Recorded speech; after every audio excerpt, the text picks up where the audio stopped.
Video viral detik-detik jalan di Cianjur ambles. Sebuah video memperlihatkan detik-detik ruas jalan yang ambles di Cianjur viral di media sosial.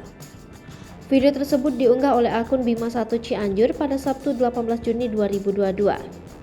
Dalam video tersebut, separuh dari badan jalan beraspal terlihat ambles dan rumah ke dalam jurang. Saat kejadian, sebuah sepeda motor sempat mengundurkan diri untuk melintas. Namun setelah dipastikan tidak ada guguran aspal, pengemudi tersebut memberanikan diri untuk melalui sisa aspal.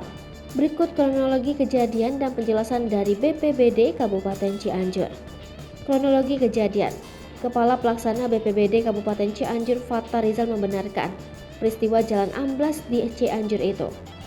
Peristiwa tersebut dilaporkan terjadi di ruas Jalan KP Nagreg 2 ET 4 RW 7, Desa Bojong Petir, Kecamatan Tanggeung, Kabupaten Cianjur, Jawa Barat pada Sabtu 18 Juni 2022 pukul 14.40 waktu Indonesia Barat. Guguran ruas jalan jatuh ke dalam jurang yang berada di sisi jalan dengan kedalaman sekitar 50 meter. Menurut Rizal, wilayah tersebut merupakan kawasan rawan bencana longsor, sehingga mengakibatkan jalan penghubung Pagelaran, Tanggeung, Cibinong, Sindang Barang itu ambles. Kendati demikian, pihaknya memastikan tidak ada korban dalam peristiwa itu. Akibat bencana longsor yang mengakibatkan separuh badan jalan ambles, pihak BPBD memutuskan untuk menutup total jalan tersebut. Penutupan sementara ini dilakukan lantaran kondisi tanah berupa lereng yang curam dengan kemiringan 3-10 derajat dan labil. Kondisi tersebut dikhawatirkan dapat menimbulkan penambahan volume kerusakan atau longsoran akibat getaran kendaraan.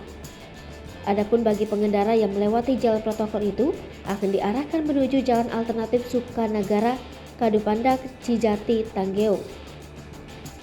Pembangunan jalan kembali diestimasi 2 minggu. Saat ini, tim BPBD Kabupaten Cianjur tengah berkoordinasi dengan relawan Ranggu Bencana dan aparatur desa guna memperbaiki jalur tersebut.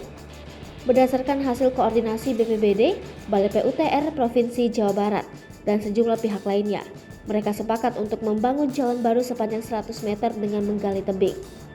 Pembangunan jalan baru tersebut mulai dilakukan sejak Sabtu 18 Juni 2022 malam.